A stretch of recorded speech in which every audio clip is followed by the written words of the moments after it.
ओ फाटक कैसे हैं आप लोग। उम्मीद करते हैं आप लोग अच्छे होंगे। और इससे दोस्तों ठंड का मौसम जो है वो बढ़ता जा रहा है, फिर भी उम्मीद कर रहे हैं कि आप लोगों की पढ़ाई अच्छी तरह से हो रही है। दोस्तों आज हम लोग जो है धार्मिक आंदोलन पे चर्चा करेंगे और धार्मिक आंदोलन में हमारा एक वीडियो जो है बौद्ध धर्म पे आ गया है। आज हम लोग जो है जैन धर्म के विषय में पढ़ेंगे, क्योंकि जैन धर्म से भी जो है अच्छे खासे प्रश्न जो है हर तरह की जो है प्रतियोगी परीक्षाओं में पूछे जाते हैं। तो चलिए शुरू करते हैं दोस्तों। जैन धर्म जो है, ध्यान देंगे, जैन धर्म जो है ये संस्कृत भाषा का शब्द होता है जिन। तो संस्कृत भाषा के जिन शब्द से बना है। तो ध्यान देंगे जो जैन शब्द है इसकी व्युत्पत्ति किससे हुई है? जिन से हुई है। और जिन का जो शाब्दिक अर्थ होता है दोस्तों विजेता होता है। तो ध्यान देंगे हमारा जो जैन धर्म में जैन शब्द है ये संस्कृत भाषा के जो है जिन शब्द से बना है, जिसका शाब्दिक अर्थ विजेता होता है। अच्छा, जैन धर्म में जो महात्मा होते हैं उनको निर्ग्रंथ कहा जाता है। तो ये ध्यान रखेंगे, जैन धर्म में जो महात्मा हैं उनको क्या कहा जाता है? निर्ग्रंथ कहा जाता है। और निर्ग्रंथ का जो शाब्दिक अर्थ होता है बंधन रहित होता है। तो ये चीज आप लोग ध्यान देंगे, जो निर्ग्रंथ शब्द है इसका क्या अर्थ होता है?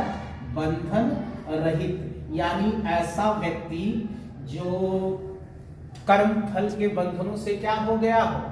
मुक्त हो गया है। ठीक है, तो उसको हम क्या कहते हैं? निर्ग्रंथ कहते हैं। तो ये ध्यान देना है। अच्छा, फिर ये जो जैन धर्म के संस्थापक या अधिष्ठाता हैं, जैन धर्म में जो संस्थापक या अधिष्ठाता हैं तो उनके लिए जो है तीर्थकर उनको कहा जाता है। तो ध्यान देंगे जैन धर्म के संस्थापकों को या जो है अधिष्ठाता को क्या कहते हैं? तीर्थकर कहते हैं। ठीक है, अच्छा आगे बढ़ते हैं। तो जैन धर्म में देखेंगे कुल 24 तीर्थकर हुए। जैन धर्म में कुल कितने तीर्थकर हुए? कुल 24 तीर्थकर हुए या हमारे संस्थापक हुए, जिनमें से 22 तीर्थकरों की जो है ऐतिहासिकता संदिग्ध है। तो ये तथ्य ध्यान रखेंगे कि जैन धर्म में कुल जो है 24 तीर्थकर हुए, जिसमें से जो है 22 तीर्थकरों की जो है, ठीक है, 22 तीर्थकरों की ऐतिहासिकता क्या है? संदिग्ध है। मतलब इनके विषय में निश्चित रूप से जो है, ठीक है, कोई हमारे पास जो है ऐतिहासिक साक्ष्य नहीं है। तो ये तथ्य बिल्कुल आप लोग ध्यान रखेंगे, क्योंकि यहां से प्रश्न बन सकता है। अच्छा, अगले तथ्य की तरफ आगे बढ़ते हैं। तो जैन धर्म के जो है प्रथम हमारे जो तीर्थकर है उनका नाम ऋषभदेव था। तो ध्यान देंगे जैन धर्म के प्रथम तीर्थकर, इनका क्या नाम था? ऋषभदेव।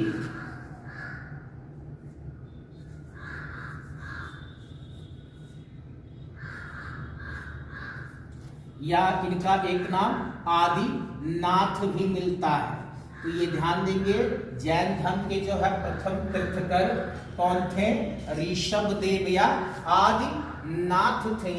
इनके विषय में हमारे पास जो है जानकारी का अभाव है। तो निश्चित रूप से कुछ कहानी ऐसा माना जाता है कि ऋषभदेव जो थे एक राजा थे। तो ध्यान देंगे ऋषभदेव क्या थे? एक राजा थे। और बाद में इन्होंने अपने पुत्र के पक्ष में जो है सिंहासन को क्या किया था? त्याग दिया और ये यति बन गए। यति कहने का मतलब होता है सन्यासी। तो ये और ऐसी किंवदंती है कि इन्हीं के पुत्र का नाम जो है भरत था, जिनके नाम पर हमारे देश का नाम भारत पड़ा। तो ये तथ्य ध्यान देंगे। अच्छा, ऋषभदेव जो है को जो है ये वायु पुराण, विष्णु पुराण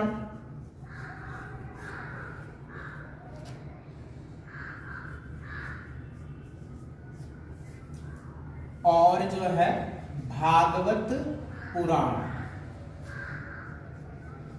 इन तीनों में जो है इनका उल्लेख नारायण के अवतार के रूप में है। तो ये तथ्य ध्यान देंगे कि हमारे जो है ऋषभदेव या आदिनाथ जैन धर्म के कौन थे? प्रथम तीर्थकर।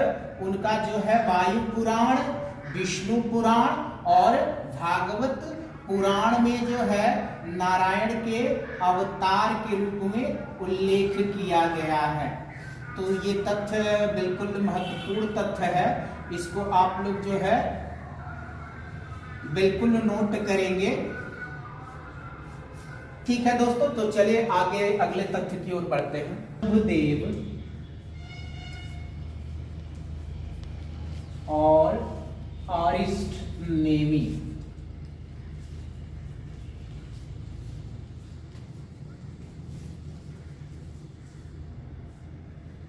इन दोनों का जो है उल्लेख हमारे प्राचीनतम वेद ऋग वेद में है। तो ध्यान देंगे, ये प्रश्न बन सकता है कि किन दो जो है, ठीक है, जैन धर्म के तीर्थकरों का उल्लेख ऋग्वेद में है। तो ऋषभदेव और अरिष्टनेमि, इन दो जो है जैन तीर्थकरों का उल्लेख हमारे प्राचीनतम वेद ऋग्वेद में दिया हुआ। अच्छा, अरिष्टनेमि के विषय में थोड़ा सा जान लेंगे। अरिष्टनेमि जो है ऋग्वेद कह रहे हैं, जैन धर्म के 22वें तीर्थकर थे। तो अरिष्टनेमि क्या है? जैन धर्म के 22वें तीर्थकर है। अच्छा, इनका भी उल्लेख ऋग्वेद में जो है, इनका उल्लेख ऋग्वेद में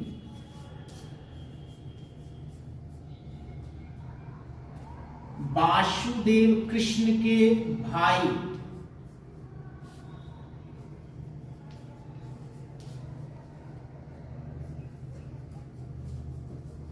के अवतार के रूप में मिलता है।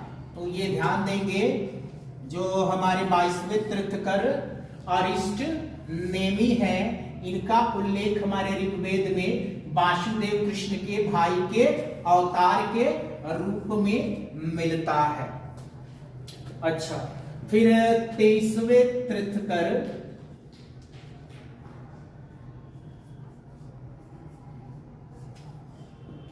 ये ऐतिहासिक हैं।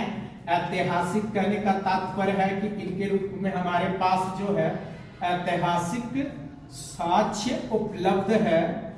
ठीक है, तो ये जो है 23वें तीर्थकर ऐतिहासिक तीर्थकर है, जिनका नाम पार्श्वनाथ है। तो ये चीज ध्यान देंगे, ये बड़ा ही इंपॉर्टेंट तथ्य है। ठीक है, और यहां से प्रश्न बन सकता है, ये जो है काशी के राजा, काशी यानी हमारा वाराणसी, तो ये काशी यानी वाराणसी के राजा अश्वसेन के पुत्र थे। इनके पिता का नाम क्या था? अश्वसेन था। तो ये तथ्य ध्यान रखेंगे, जो पार्श्वनाथ है वो काशी के राजा अश्वसेन के पुत्र थे। अच्छा, यहां से ये प्रश्न बन चुका है कि निम्नलिखित जैन तीर्थकरों में कौन एक राजा के पुत्र थे। तो निश्चित रूप से आप लोग इस तथ्य को नोट करके रखिएगा। इनकी माता का नाम वामा था। तो ध्यान देंगे, इनकी माता का नाम क्या था? वामा। इनकी पत्नी का नाम जो है प्रभावती था।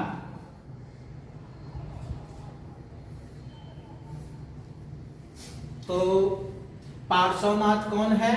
ये जैन धर्म के 23वें तीर्थंकर हैं, जिनकी जो है ऐतिहासिकता जो है क्या है, प्रमाणित है।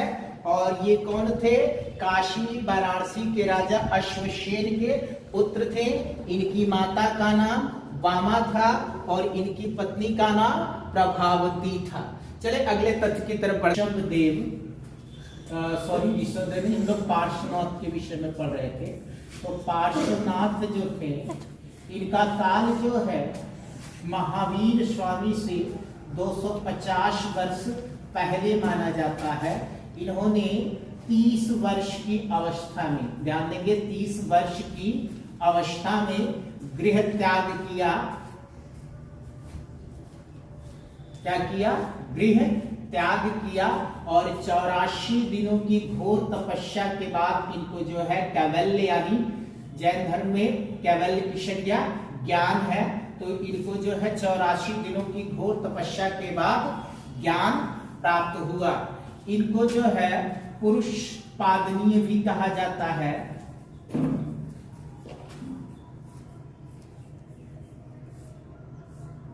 और इनके जो अनुयायी हैं, तो इनके अनुयायियों को निर्ग्रंथ कहा जाता है। तो ध्यान रखेंगे, इनके जो अनुयायी हैं उनकी संज्ञा क्या है? निर्ग्रंथ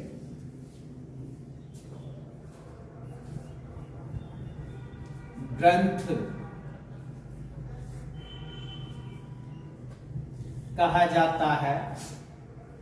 अच्छा, इनको जो ज्ञान की प्राप्ति है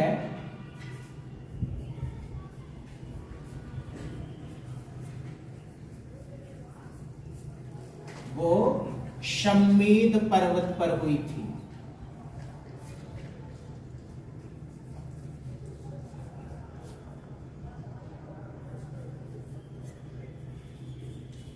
इन्होंने 70 वर्ष तक जो है जैन धर्म का प्रचार किया और 100 वर्ष की अवस्था में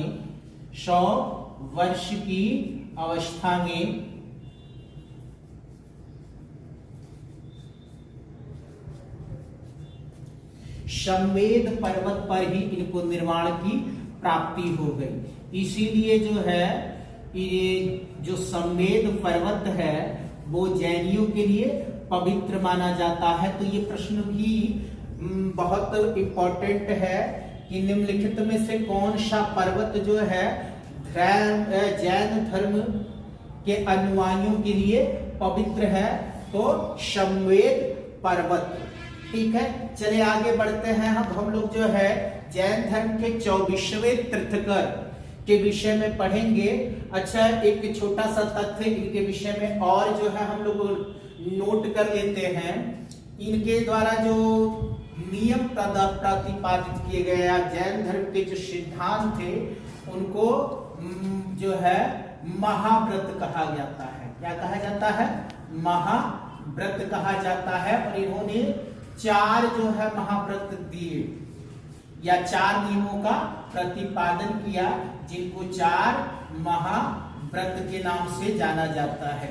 तो ये तथ्य ध्यान रखेंगे, 4 महाव्रत के नाम से जाना जाता है। अब इन 4 महाव्रत में पहला जो महाव्रत था वो था सत्य, दूसरे महाव्रत को अहिंसा, तीसरा महाव्रत अस्तेय और चौथा जो महाव्रत था अपरिग्रह। तो ध्यान देंगे, इन्होंने जैन धर्म के जो नियम प्रतिपादित किए उनको जो है महाव्रत कहा जाता है। और इन्होंने 4 महाव्रत का प्रतिपादन किया। पहला है सत्य, फिर दूसरा है अहिंसा, तीसरा है अस्तेय और चौथा है अपरिग्रह। सत्य का मतलब है जीव को या मनुष्य को हमेशा सत्य बोलना चाहिए। दूसरा जो है अहिंसा, यानी किसी भी प्रकार की हिंसा नहीं करनी चाहिए, जीवों पर दया करनी चाहिए। तीसरा है अस्तेय, अस्तेय का मतलब होता है चोरी नहीं करनी चाहिए।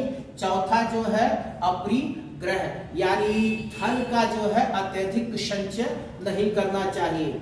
या जो है मतलब किसी भी चीज की अत्यधिक जो है संचित करना ये उचित नहीं होता।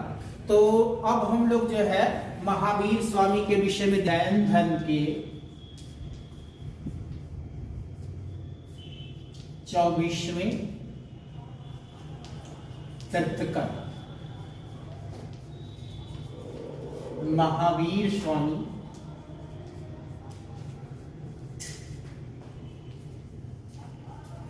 इनको जो है जैन धर्म का वास्तविक संस्थापक माना जाता है और इनका जन्म है जो 540 ईस्वी पूर्व।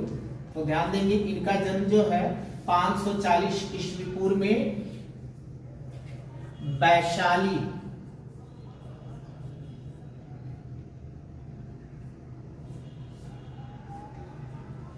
के पास छोटे सोच के पीछे बुला रही अभिनव कहाँ पे है? कुंडग्राम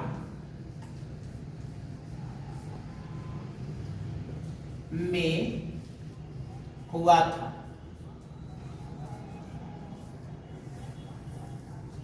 तो जन्म है वैशाली के पास कुंडग्राम में हुआ था। इनके पिता का नाम जो है सिद्धार्थ था। तो इनके पिता का नाम जो है पूछ सकता है, तो इस तथ्य को नोट करेंगे। इनके पिता का जो है क्या नाम था? सिद्धार्थ था, ठीक है। और ये बज्जी संघ के प्रमुख थे। किस संघ के? बज्जी संघ के प्रमुख थे। और ये ज्ञात्रिक कुलवंशीय क्षत्रिय थे।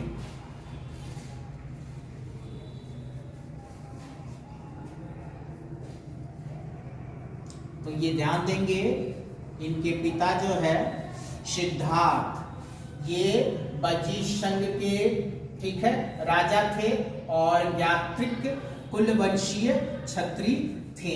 इनकी माता का नाम जो है त्रिशला था। तो इनकी माता का नाम क्या है? त्रिशला। तो इनकी माता का नाम त्रिशला था और ये लिच्छवी राजा चेटक की बहन थी। तो ये ध्यान देंगे, इनकी माता का नाम त्रिशला था जो लिच्छवी प्रमुख चेटक की बहन थी।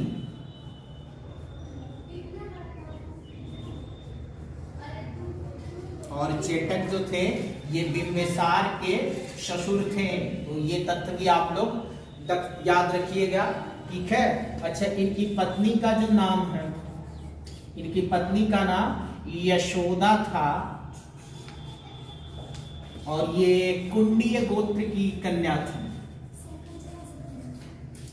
कुंडीय गोत्र की कन्या थी।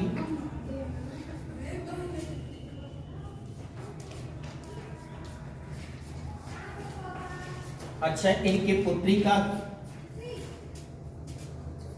के भी नाम का वर्णन है। तो इनके पुत्री का नाम जो है प्रिय दर्शना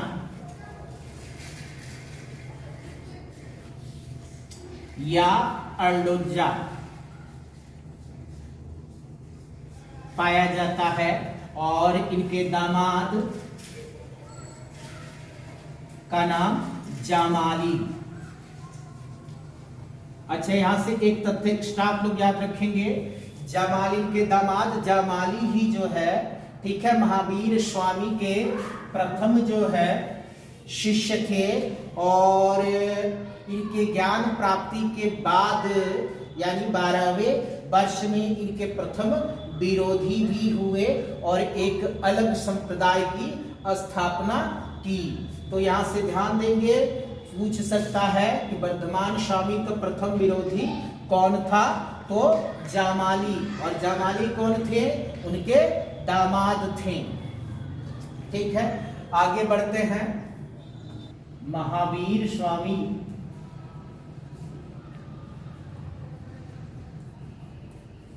बचपन का नाम वर्धमान था। तो ये तत्व भी आप लोग ध्यान देंगे कि महावीर स्वामी का जो है बचपन का नाम वर्धमान था।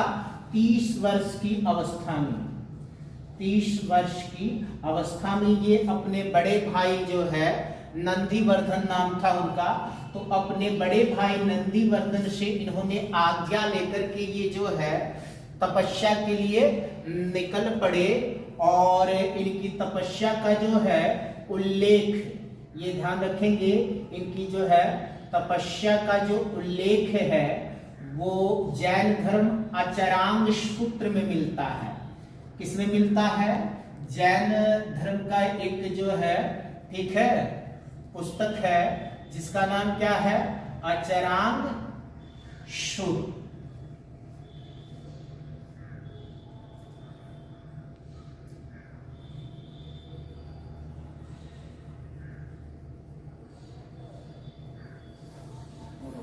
की जो है तपस्या का उल्लेख जैन ग्रंथ आचारांग सूत्र में किया गया है या मिलता है।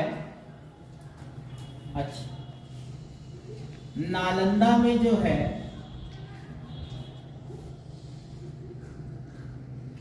इनकी मुलाकात जो है मक्खली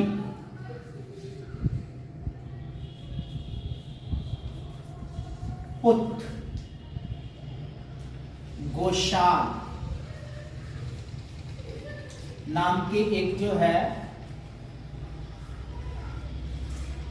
आचार्य से होती है।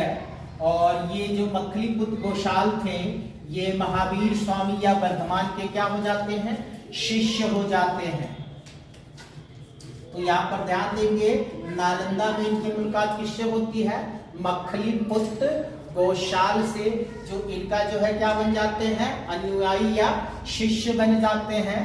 किंतु जो है 6 वर्ष के पश्चात ये मक्खली पुत्र गोशाल जो है इनका साथ छोड़ देते हैं और एक नए संप्रदाय, तो ध्यान देंगे उस संप्रदाय का नाम जो है आजीवक संप्रदाय, तो इसकी स्थापना करते हैं। तो ये ध्यान देंगे, मक्खली पुत्र पूछ सकता है कि मक्खली पुत्र गोशाल ने किस संप्रदाय की स्थापना की थी?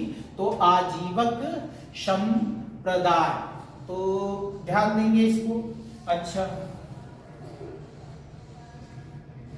महावीर स्वामी ने जो है 30 वर्ष की अवस्था में क्या किया? घर छोड़ा था और इनको जो है ज्ञान की प्राप्ति जो है 42वें वर्ष में हुई थी। तो ये ध्यान देंगे, 42वें वर्ष में इनको जो है ज्ञान की प्राप्ति हुई थी। और इनको जो है ज्ञान की प्राप्ति जृंभिक नाम के गांव में, और ये गांव जो था रिजुपालिका, तो ये पूछ लेता है कभी कभी, रिजुपालिका नदी के तट पर। तो इनको जो है ज्ञान की प्राप्ति कहाँ हुई थी? जृंभिक गांव के पास रिजुपालिका नदी के तट पर साल वृक्ष के नीचे। तो ये ध्यान देंगे, इनको जो है ज्ञान की प्राप्ति जृंभिक गांव में रिजुपालिका नदी के तट पर साल वृक्ष के नीचे हुई। और ज्ञान प्राप्ति के बाद से इन जो है, अच्छा ध्यान देंगे, जो जैन धर्म है इसमें ज्ञान के लिए जो है कैवल्य वर्ड शब्द आता है। कैवल्य का मतलब ज्ञान होता है। तो इनको जो है क्या हुआ? साल वृक्ष के नीचे कैवल्य या ज्ञान प्राप्त हुआ।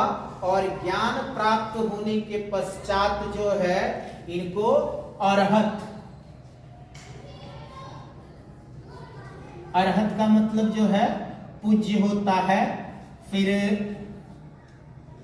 निर्ग्रंथ, निर्ग्रंथ यानी बंधन रहित।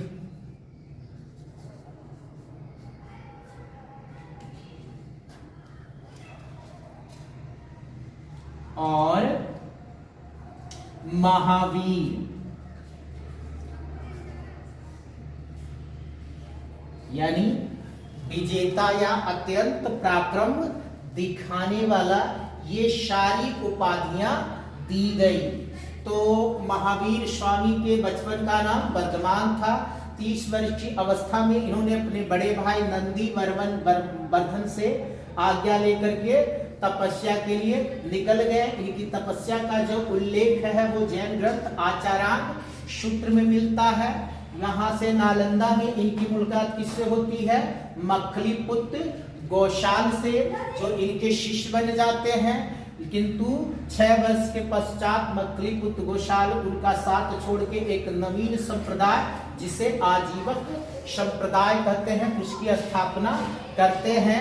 ठीक है, 42वें वर्ष के पश्चात इनको जो है जम्भिक गांव में रिजुपालिका नदी के तट पे साल वृक्ष के नीचे जो है क्या होता है? ज्ञान प्राप्त होता है। और ज्ञान प्राप्ति के बाद इनको अरहत, निर्ग्रंथ, महावीर इत्यादि नाम दिए गए। तो ये जो है हमारे महावीर स्वामी से संबंधित कुछ महत्वपूर्ण तथ्य हैं, जहां से प्रश्न बन सकते हैं। तो आप लोग निश्चित रूप से इन तथ्यों को जो है नोट कर लीजिएगा। पश्चात ये केवलीन के भी नाम से इनको जाना जाता है। केवलीन का मतलब होता है सर्वोच्च ज्ञान प्राप्त करने वाला, यानी कैवल्य प्राप्त करने वाले को जो है क्या कहा जाता है? केवलीन। और केवलीन क्या है? सर्वोच्च ज्ञान प्राप्त करने वाले की उपमा जो है केवलीन होती है। और इसके साथ साथ इनको जिन भी कहा गया। जिन का मतलब क्या होता है? विजेता। तो जिन का मतलब विजेता होता है। तो ये जो है महावीर स्वामी की क्या है? कुछ उपाधियां थी। फिर जो है 75 वर्ष की आयु में, ध्यान देंगे, वर्ष की आयु में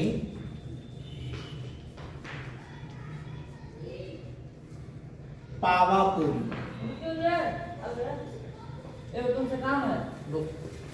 70 वर्ष की आयु में पावापुरी। ये पावापुरी कहाँ है? राजगृह, बिहार में। तो इनका जो है निधन हो गया। और ये जो पावापुरी है उस समय ये किसके अधीन थी? तो मल्ल गणराज के प्रमुख सस्ती पाल, याद रखेंगे, मल्ल गणराज के प्रमुख सस्ती पाल। ठीक है, तो दोस्तों आज के वीडियो में बस हम लोग जो है इतने ही तथ्यों के विषय में चर्चा करेंगे। बाकी इस पर एक और वीडियो लाएंगे और उसमें हम लोग जो है जैन धर्म का जो सिद्धांत है, जैन धर्म का जो दर्शन है, उसके विषय में पढ़ेंगे। और उसके साथ साथ जो कुछ यहाँ से हमारे बौद्ध धर्म और जैन धर्म से महत्वपूर्ण प्रश्न हैं, उन प्रश्नों के विषय में भी चर्चा करेंगे। तो उम्मीद करते हैं कि आप लोगों को वीडियो पसंद आएगा। अगर वीडियो पसंद आए तो लाइक्स और सब्सक्राइब कीजिए। ओके दोस्तों।